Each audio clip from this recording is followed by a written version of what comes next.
الحمد لله رب العالمين، والصلاة والسلام على من أرسله الله رحمة للعالمين، وعلى آله وأصحابه وإخوانه إلى يوم الدين. أما بعد، أيها الإخوة الكرام، أريد أن أتكلم في هذا البث المباشر عن هؤلاء المجرمين الجبناء الذين يقومون بقتل أطفال الجزائر وتقطيعهم أربا أربا، ويعني قتل فلذات أكباد الجزائريين ورجال ونساء المستقبل. فهؤلاء يعني الكلاب، يعني الجبناء الذين يقومون هذه العصابة الممنهجة والمدعومة خارجيا المنظمة، التي تقوم بقتل مرة في الشرق، مرة في الغرب، مرة في الوسط، مرة في الجنوب، مرة في الشمال. فهذا الأمر منظم وممنهج، أمر ممنهج ومنظم.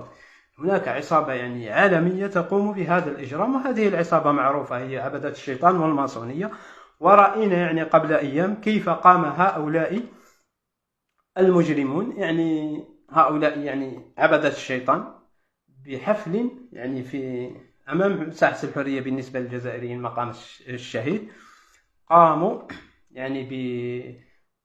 بإحياء حفل جهارا نهارا أمام أعين الناس، والكاميرات والناس والفيديوهات موجودة والصور موجودة. عبدة الشيطان في أرض الجزائر. نحن ضحينا بأكثر من 1.5 مليون في 7 سنوات فقط من أجل دحر الصليب من أرض الجزائر، فإذا بهم يأتون بعبدة الشيطان يحتفلون في ساحة الحرية. وهي رسالة للجزائريين: ها قد عدنا يا العربي بن مهيدي ويا عميروش والحواس وعباس الغرور وزبانة وابو مدين وقصد مرباح وغيره. هذه رسالة، ها قد عدنا يا صلاح الدين.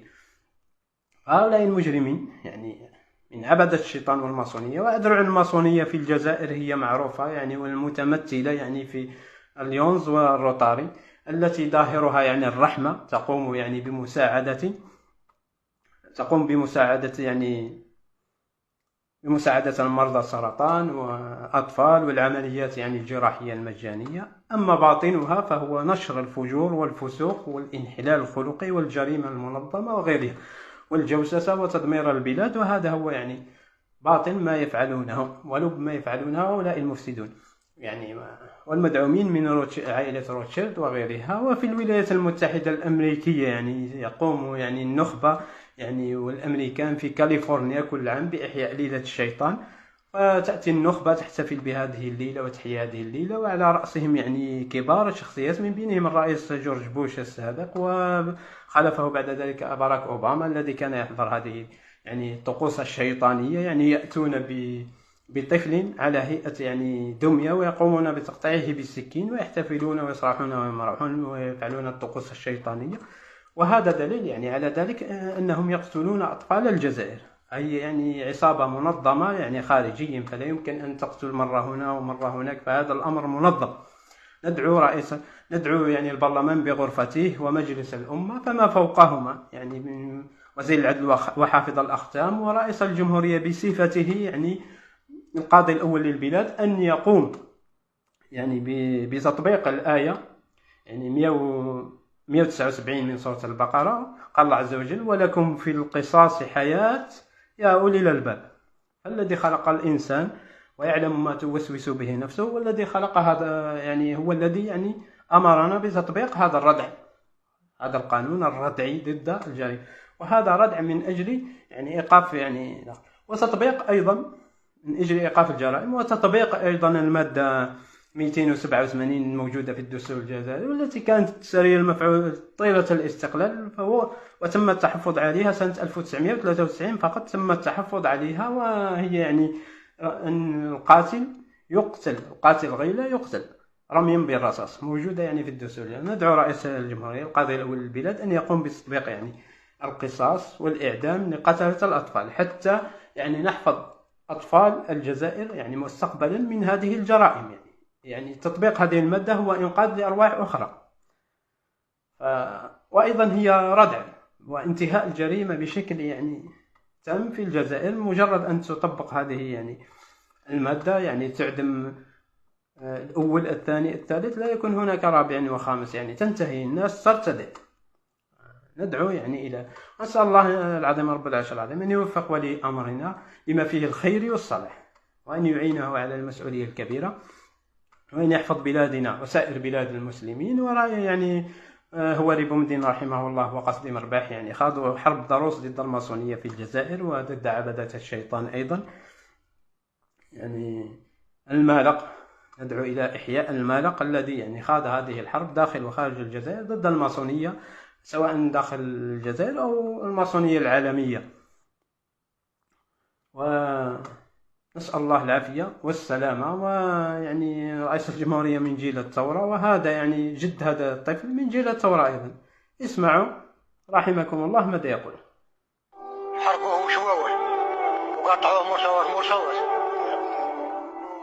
حرقوه وشووه، يعني سبحان الله هؤلاء الجبناء، يعني قتل وتنكيل وتنغيص على الجزائر من أجل تفرقة الشعب الجزائري وبث الفرقة بين الجزائريين وسياسة الأمن. يعني هذه العصابة المنظمة الإجرامية التي يعني دخيلة على الجزائر والتي مدعومة من الخارج تقوم يعني باللا أمن داخل الجزائر من أجل ترويع الجزائريين والتنغيص عليهم ونسأل الله العافية والسلامة. وانظروا يعني هؤلاء عبدة الشيطان، يعني رفع الصليب في ساحة الحرية في الجزائر. انظر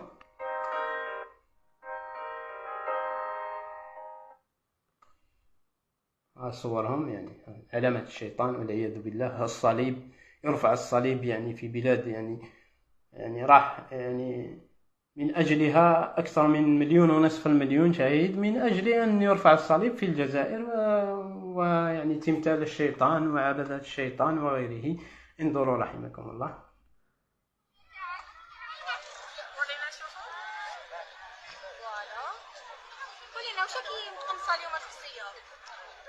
شخصية اوريجينال تاعي انا درتها، اسمها السيدة الجوفاء. هي شريرة. شريرة لا يأتي من هؤلاء إلا الشر، فهؤلاء ما كانهم أن يتقبض عليهم وأن يعاقبوا عقابا شديدا. يعني صورهم موجودة والفيديوهات موجودة، يعني كيف يعبد الشيطان في الجزائر والعياذ بالله. نسأل الله العافية والسلامة. وانظروا إلى بعض صور يعني الأطفال، يعني براعم الجزائر الذين يعني قتلوا. كيف لهذه البراعم أن تقتل أجيال المستقبل ونساء المستقبل؟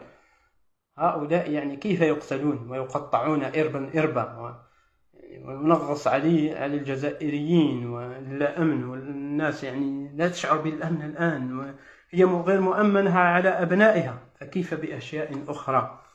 فندعو يعني الدولة أن تتدخل يعني وأن يعني تقوم بردع هذا الإجرام في الجزائر بتطبيق يعني القصاص، وهو قصاص عادل. القاتل يقتل، قصاص عادل، ما طلبناكم بشيء، والذي فرضه الله عز وجل الذي خلق الإنسان.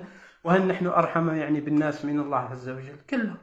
الله عز وجل وضع هذا القانون من أجل ماذا؟ من أجل أن يكون هناك ردع، يعني هذا تطبيق شريعة من الله عز وجل من أجل ردع هؤلاء المجرمين.